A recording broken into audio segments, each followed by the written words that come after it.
Good morning. I am Matthew McNamara, a senior at St. Thomas University. Today, I have a special guest that will share his extraordinary journey with us as a multi-talented athlete, coach, and an Emmy Award-winning sports broadcaster. Welcome, Edgar Lopez. Thank you for joining us today. Wow, thank you. That introduction makes me feel like I'm going to the Hall of Fame. So thank you, Matthew. So let's jump in. So I see that you started as an athlete. What was the first sport you played, and how many different sports have you played? Oh my God, I play several sports. The one that I enjoy the most was track and field, because that actually played my college. You know, just being part of track and field team was the thing for me. Cross country back in high school. Proud to say I went to American Military Academy. I went to a military school that it was founded by Cubans, by Colonel Ramon Barquin. And that was when they left Cuba, they came to Puerto Rico, they established the academy. And so my mother put me there because I didn't have a dad. So the school gave me some sort of a structure of discipline, organization, and an outlet for me to exercise and do a lot of things. Play baseball, and you have to understand that I have a big influence with the Cuban culture. My baseball coach was well known in Cuba, Zungo Carrera, who played with Mini Minoso, Oreste Mini Minoso. We're talking icons in baseball. Right. So they taught me how to, play baseball. My track and field coach, Miguel Alfonso Aguirrechu, also from Cuba. So, and my first wife was also from Cuba. So, Nice. all those things, and they were all working at school and everything. So my first sport was track and field, but I played basketball. I did water polo. I didn't Really? But yes, I did all kinds of sports. I think my mom, rest in peace, she said the only sport that I don't think I can do is jockey, because I'd probably be too heavy for a horse. So other than that, I pretty much play everything. Excellent. You have also worked as a coach for over 18 years. Tell me a little bit about that. Coaching. I enjoy coaching basketball and track and field. I am a firm believer that you have to give back. My coaches taught me a lot. My coach, Miguel Alfonso Aguirrechu, was like my dad to me. And as of today, even at my age, I can pick up this phone and I can call him and he'll answer the phone. That's how close I am with my high school coach, who was my dad at that time. And he always called me son. So because of him, his influence, track and field was always in my DNA. Right. And teaching and helping and coaching. I was blessed to have good athletes. I coached a young man at West Broward named Sebastian Moro, who I coached my first year, and he ended up going to the state championship in the 800-meter dash. Unfortunately, Sebastian passed away recently after a motorcycle accident. But that was, big for me. It really impacted my life. I also coached basketball because of my influence working with the Chicago Bulls. I enjoy teaching basketball, also at West Broward, and we have great teams, great seasons. So those are the two sports that I enjoy the most, track and field and basketball when it comes to coaching. Excellent. How did your career start as a sports announcer for Spanish radio? It was by luck. I used to work at the YMCA in Chicago, the Logan Score YMCA, located in Central Park in Fullerton. For those who are from Chicago and know Chicago, that's the corner. And one of my friends, Frank Diaz Jr., was a play-by-play announcer for the Chicago White Sox. And he called me one afternoon at the YMCA and said, listen, unfortunately, my partner, his father passed away. He needs to go to Mexico. I'm by myself. Would you like to come and help me with the broadcast? And I said, sure. So I went to Old Comiskey Park in, South Side Chicago. And here I am sitting in a Major League Baseball press box, ready to help and do play-by-play for a Major League Baseball team. And I'm like, okay, all excited. I got my headphones. And he says to me, I'm going to start the show. I'm going to do the first 3 innings, 1, 2, 3. You, Edgar, do the 4, 5, 6. And I do 7, 8, 9, close the show and good night. Is that okay? So I'm doing the 6th inning, and here comes a well-known baseball player in Chicago, named Harold Bain. And it just happened that I called when he hit a home run to get the White Sox to the lead, okay? Right. And I went crazy. Aquí viene el lanzamiento, un batazo, la bola se va, cuadrangular el batazo para Harold Bain, que le da la ventana a Chicago White Sox, 2 carreras por 1. ¡Qué batazo ha dado Harold Bain! Todo el mundo está bien, muy contento. And my partner was looking at me like, and it was over. He said, you told me you never done this before. I said, no, I just like, so anyway, I went back the next day to work and the phone rang at the YMCA. It was about 8 something in the morning. So I pick up the phone and I say, good morning, Logan Square YMCA, can I help you? And it just happened to be Jim Paglia, General Manager and President of WIND 560 AM, La Tremenda in Chicago. Right. And he said, it's Edgar Lopez. I said, speaking. I said, Edgar, I don't speak Spanish, but I love your enthusiasm and your energy. Would you like to be our substitute announcer? Right. And I said, sure. So I started as a sub, going to the games for free and help out. And then one thing led to another, and the next thing you know, my career took off, and I'm blessed. Very nice. So let's fast forward 10 years later. You left baseball and shifted into basketball.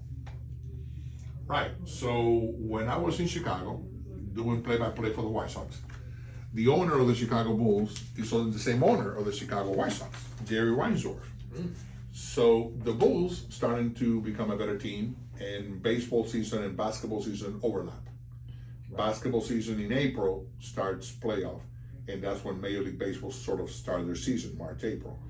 Right. And so I was doing both teams. I would do a play-by-play for a Saturday game, and a Sunday game I'd do basketball. And I was doing all these things, and that actually forced me to quit my job at the YMCA and dedicated myself to basketball. Basketball, I love it. And one day I went to see Phil Jackson, head coach of the Bulls. And I said, Phil, I'd like you to teach me the famous triangle offense. So he invited me to practice. He actually encouraged me to come and learn. So I was there every day, learning. And through coaching, I met other coaches, and I became an assistant coach at Northeastern Illinois University, my first coaching job at a college level. And so we learned a lot. We went to the Madness tournament. We went to Charlotte that year. Went to the Final Four. So I'm a young guy learning all this, and I'm like, oh my God, this is all stuff. So I'm sponging all this and meeting people and shaking hands and phone numbers and things like that. And that's how my career really started taking off. And I was working for the Chicago Bulls doing play-by-play at that time. And so between doing play-by-play for the Bulls and the White Sox, I was 10 years doing that for them. Until one day, I got a phone call from NBC Sports. And that's how my life completely changed and brought me to Miami. Very nice, very nice. So, what happened in 2016? 2016, let me see. So many things happened in 2016. You probably have to refresh my memory because there's some dates in my mind that I remember vividly. One happened to be 2006, I think it was, when the Dallas Mavericks went to the finals against the Miami Heat. I was already working for the network in Telemundo. I was doing the morning show with Maria Antonieta Collins. And it just happened that the Mavericks won the first 2 games of that famous series here in Miami. And the series was shifting to Dallas. We thought Dallas was going to win it, hands down. They won the first 2, and Miami took home court advantage away. And then the Heat goes to Dallas, and they win 3. They come back to Miami, and they won the whole thing in 4 games. The next day, me doing the morning show, I have to pay a bet. And the bet was that they actually paint the Miami Heat logo, spray painted in my head, in the morning show. So I was doing the morning show, hello, and I have to go, yes, I know, the Mavericks lost, here we go, ha ha ha. And the whole thing of the ball and the Heat and the, and so they painted in my head. So that's what happened during that time of, of my life in 2016. Yeah. You are the GOAT in sports broadcasting. You have such a unique perspective and have experience as a multi-sport athlete and coach, which really differentiates you as an announcer. Listen, I thank you for the GOAT thing. I appreciate that. I'll tell you this. My mentor, Jorge Hidalgo always told me in Spanish, no te creas la mentira. You're as good as your last show. Right. Stay grounded. One mistake we make, us announcers or people that go work on air, is that we think we arrive. We're now the next superstar, Taylor Swift. Whew. We're nothing. We're just a human being just like you. I put my pants just like you, one leg at a time. Just happened that I do this for a living and you do other things. Always be nice to the public. Stay humble. And don't become so like arrogant or like you're too good to be. No. And too many of us, they forget where they come from and they believe now they arrive. Those are the ones who don't last very long. So to me, it's extremely important that, be called gold or something, that's great, but you got to come every day. You got to bring it every day. You have to work every day and you have to prepare every day. And you see my game notes for the NFL. They're just huge and color coordinated. And if you don't prepare yourself, you will lose your job. People are watching you. People are listening to you.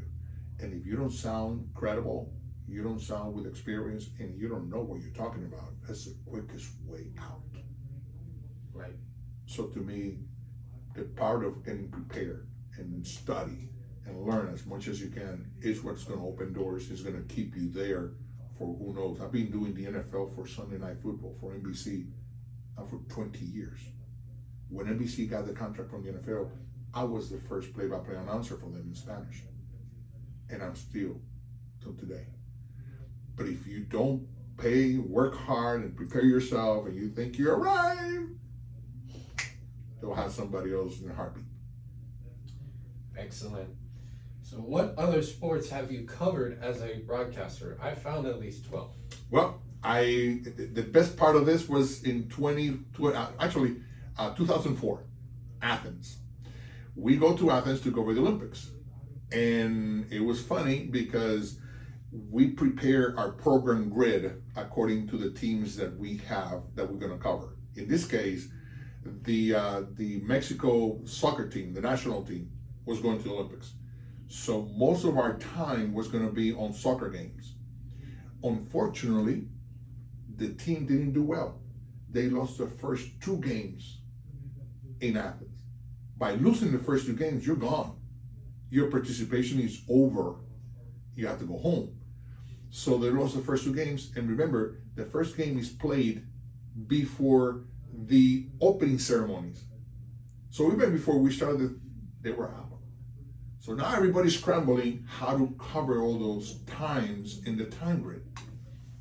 So my boss, Jorge Hidalgo again, I will walk into the center to broadcast my baseball game. Cuba was playing in baseball at that time. And Edgardo said, yes, sir. Today you're doing cycling. What? Yes, you're doing cycling. BMX. Okay. So I will go in. BMX, okay. Okay. Next day, Edgardo, you're doing Taekwondo today. Taekwondo. Edgardo, every day I'll be doing from wrestling, beach volleyball, bicycle, boxing, swimming. I mean, they got me doing everything. And I'll tell you a funny story. I ended up doing a floor hockey game. The Argentinian team, they call Las Leonas, was playing a team from Korea. Edgar, you're doing floor hockey. Oh my God, okay. So I'm doing my thing, and just happened that I work with Andres Cantor. Andres Cantor is known because he's the one who goes, goal, and he screams goal until the cows come home. Right. Okay. So he's my colleague. So I'm doing the hockey game. And I'm in a booth like this in my office with closed doors, and we're doing this. And here comes the Argentina team, whap, and score a goal. So what do? No! And I stay like that for about a minute. Oh! Game is over, girls win. I'm walking out of the booth, and I walk outside. There's Andres Cantor and my boss, Jorge Hidalgo, looking at me like, Edgar, I'm going to be charging Regalías, you got to pay me now for screaming goal because, he owns the trademark of, oh, so you got to pay me some courtesy here. No, I'm just joking, but it was funny because I was imitating him because I don't know what else to do. I'm like, oh. So that was part of the Athens experience that I remember vividly. But yeah, I think I did bingo. I think there's no sport I got to do bingo. B4. Excellent. So now that you have been with Telemundo for 22 years, you are now the host of the sports talk show Titulares y Más. Oh, great show. Great show. I have to also give credit to my boss, Jorge Hidalgo. He's the one who came up with that idea. He came up with the concept. And I remember that they took us to what they call the Upfront in New York City. They were selling the upcoming grid of programs to the advertisers. And so Coors Light bought the show. So we used to call Titulares y Más Coors Light. That was the show. And the show was based on entertainment, sports, and kind of like musical. So the first segment of the show was very sporty oriented. So there was three of us. Karim Mendiburo, from Mexico, Mireya Grisales, beautiful model from Colombia, and myself. So they will talk about soccer and things like that, and I will talk about baseball, boxing, NFL, NBA, and it was a nice mix. We had a nice chemistry in the group. And then we do we bring the actors and actresses from novelas. We interview them on the show, and then the last segment of the show was a musical. So we bring some, a musical group from Mexico, Puerto Rico, Venezuela, something, and that was the concept. And the show was fantastic and lasted almost like 15 years. So we had a good time with that, and then of course things changed on the network. We acquired the rights of the World Cup, so now the show became more like a platform to carry the World Cup, initiative. And so that's what happened with the show. But it was great. So I enjoyed doing Titulares y Más with Karim very, very much.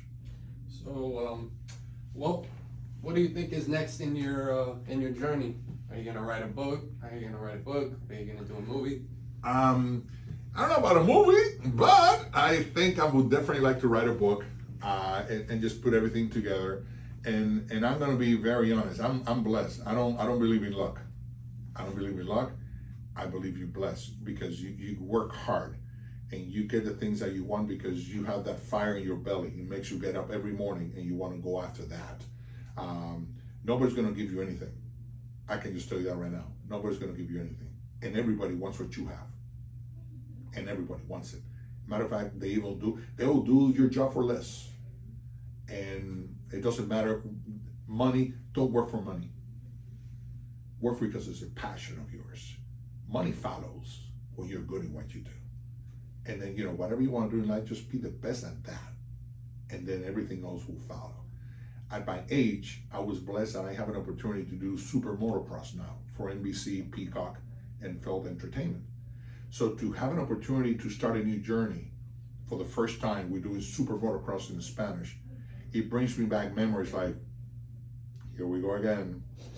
NFL for the first time in Spanish. I'm still doing it for 20 some years. We did the Olympics for the first time from coast to coast in the United States in Spanish. I covered so far 7 Olympics. So now I have this opportunity, even the NBA in Spanish. Now every team have an NBA announcer in Spanish. Major League Baseball, I started with every team have an announcer now in Major League Baseball that speaks Spanish. They all do play-by-play in Spanish. So I came here to San Thomas to build the sports broadcast of the school.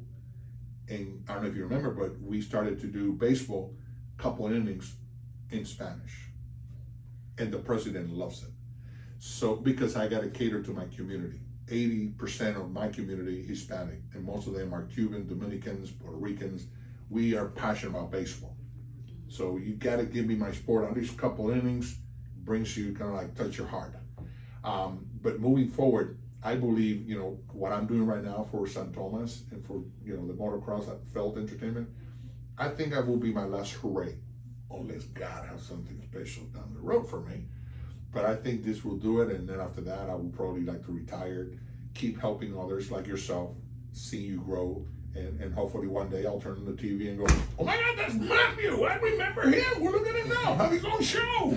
You never know. You never know. So, you know, I commend you for what you're doing. I think you have all the ingredients. You got all the tools in your toolbox to get where you want to go. It's at the end, it's up to you. Don't wait for anybody. You got to get up. You got to do it. You got to have that fire. There'll be days that you feel like, oh, I don't want to do this. It's okay. We're humans. We go through that. Decompress for one day. Disconnect for a second. You know, just relax. Recharge. There you go. And that is my phone call for a meeting that I have with President Biden at this time. So. Well, thank you, Edgar. Thank you very much, Edgar, for sharing your experience with us. I wish you the best of luck on whatever's next. Well, thank you so much, Matthew. I wish you the best of luck to you too, and thank you for the opportunity because I enjoy also getting to know more about you. So we know more about each other now. Of course. Thank you. Yes, sir.